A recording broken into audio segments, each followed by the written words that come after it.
പുണ്യാളൻ അഗർബത്തീസ്, പ്രേതം എന്നിങ്ങനെയുള്ള super hit ചിത്രങ്ങൾ നമുക്ക് നൽകിയ സംവിധായകനാണ് രഞ്ജിത് ശങ്കർ.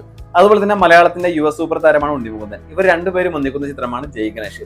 പെരുന്നാൾ സീസൺ ആണ്, വിഷു സീസൺ ആണ്, വെക്കേഷൻ ആണ്. അതുകൊണ്ട് തന്നെ ഫെസ്റ്റിവൽ മൂഡിലുള്ള ഈ ഒരു സീസണിൽ വളരെ ആകാംക്ഷയോടെ പ്രതീക്ഷയോടെയും കാത്തിരിക്കുന്ന ഒരു ഉണ്ണിമുകുന്ദൻ ചിത്രമാണ് ജയ് ഗണേഷ്. ഈ ഒരു സിനിമ ഒരുപാട് പ്രതീക്ഷകൾ നൽകുന്നുണ്ട്. പ്രത്യേകിച്ചിട്ട് ഉണ്ണിമുകുന്ദന്റെ കരിയറിൽ റിലീസിന് മുന്നേ തന്നെ ഒരുപാട് പ്രതീക്ഷകൾ നൽകുന്ന ഒരു ചിത്രമായിട്ട് നമുക്ക് ജയ് ഗണേഷിനെ കാണാം. പക്ഷേ ഈ ഒരു ജയ് ഗണേഷിന് ഒരു പ്രത്യേകതയുണ്ട്. ഈ ഒരു സിനിമ ഇറങ്ങുന്നതിന് മുന്നേ, റിലീസായി പ്രേക്ഷകർ മുഴുവനായിട്ട് ഈ ഒരു സിനിമ ആദ്യ ഷോ കാണുന്നതിന് മുന്നേ തന്നെ ഈ ഒരു സിനിമയ്ക്ക് ഗംഭീരമായിട്ടുള്ള ഡീഗ്രേഡിങ്, നെഗറ്റീവ് റിവ്യൂസ് ഒക്കെ വരാൻ ഒരുപാട് കാരണങ്ങളുണ്ട്. അതിന്റെ പ്രധാനപ്പെട്ട കാരണം എന്ന് പറയുന്നത് ഉണ്ണിമുകുന്ദന്റെ രാഷ്ട്രീയം തന്നെയാണ്. അദ്ദേഹത്തിന്റെ രാഷ്ട്രീയം പല ആളുകൾക്കും വിയോജിപ്പും കാര്യങ്ങളൊക്കെ ഉണ്ടാവും. എങ്കിൽ കൂടി രാഷ്ട്രീയവും സിനിമയുമായിട്ട് ഒരിക്കലും നിങ്ങൾ കൂട്ടിക്കുഴക്കരുത്.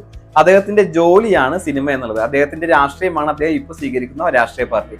അതുകൊണ്ട് തന്നെ ഈ രണ്ട് കാര്യങ്ങളും കൂടി ഒരിക്കലും മിക്സ് ചെയ്യരുത്. അദ്ദേഹത്തിന്റെ പടം നല്ലതാണെങ്കിൽ നല്ലതെന്ന് പറയണം, ചീത്തതാണെങ്കിൽ ചീത്തതെന്ന് പറയണം.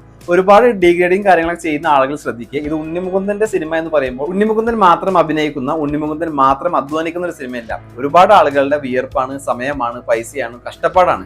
അതുകൊണ്ട് തന്നെ ഈ ഒരു സിനിമ കാണാതെ ഡീഗ്രേഡ് ചെയ്യുന്ന ആളുകളോട് പറയാനുള്ളത്, നിങ്ങൾ അതുപോലെയുള്ള പ്രവർത്തികളൊന്നും ചെയ്യരുത്. ഉണ്ണിമുകുന്ദന്റെ കരിയറിൽ തന്നെ ഏറ്റവും പ്രതീക്ഷയുള്ള ഒരു ചിത്രം നല്ലതാണെങ്കിൽ ഒരു മടിയും കൂടാതെ നല്ലത് എന്ന് വേണം പറയാൻ. കാരണം ഇപ്പൊ ആളുകൾ ഒരുപാട് തിയേറ്ററിലേക്ക് റിവ്യൂ കാര്യങ്ങളൊക്കെ കണ്ടിട്ടാണ് പോകാറുള്ളത്. അതുകൊണ്ട് തന്നെ യഥാർത്ഥ സിനിമ റിവ്യൂസ് പറയുന്ന ഒരുപാട് ചാനലുകൾ ഉണ്ട്, അതുപോലെ തന്നെ റിവ്യൂവേഴ്സ് ഉണ്ട്, അതുപോലെ തന്നെ വ്ളോഗേഴ്സ് ഉണ്ട്. അവരുടെ യഥാർത്ഥ റിവ്യൂ വരുന്ന കാത്തിരിക്കുക. പിന്നെ അതുപോലെ തന്നെ ഒരു റിവ്യൂ മാത്രം കണ്ടിട്ട് ഒരു തീരുമാനത്തിൽ എടുക്കരുത്. ഇത് ഒരു റിവ്യൂ മാത്രം കണ്ടാൽ എന്താണ് പ്രശ്നം എന്ന് വെച്ചിട്ടുണ്ടെങ്കിൽ, ഒരു ഉദാഹരണത്തിന് നമ്മൾ ഒരാളുടെ റിവ്യൂ കാണുന്നു, അദ്ദേഹത്തിന് ഉണ്ണിമുകുന്ദനെ ഇഷ്ടമില്ല. അതുകൊണ്ട് തന്നെ ആ റിവ്യൂ പറയുന്ന അയാള് ഉണ്ണിമുകുന്ദന്റെ ഈ സിനിമ നെഗറ്റീവ് പറഞ്ഞു കഴിഞ്ഞാൽ നമ്മൾ അത് സ്വീകരിക്കരുത്.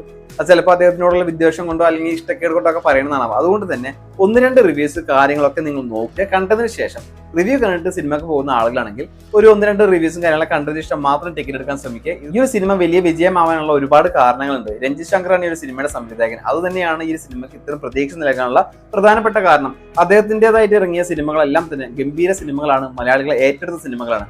അതുപോലെ തന്നെ ഈ സിനിമയുടെ ടീസർ, ട്രെയിലറും കാര്യങ്ങളൊക്കെ നല്ല പ്രതീക്ഷ നൽകുന്നുണ്ട്. അതുപോലെ തന്നെ അതിനുള്ളിലത്തെ മറ്റുള്ള കാര്യങ്ങളും അണിയർ പ്രവർത്തകരും സിനിമ എടുത്ത രീതിയും ഒക്കെ നമുക്ക് ട്രെയിലറിലൂടെ കാണുമ്പോൾ ഗംഭീര ഒരു സിനിമയായിരിക്കും എന്നാണ് തോന്നുന്നത്. ഒരു വ്യത്യസ്തമായിട്ടുള്ള കഥ പറയുന്ന സിനിമ കൂടി ആയിരിക്കും എന്നാണ് നമുക്ക് ഈ ഒരു കാര്യങ്ങളൊക്കെ വെച്ചിട്ട് മനസ്സിലാക്കാൻ സാധിക്കുന്നത്.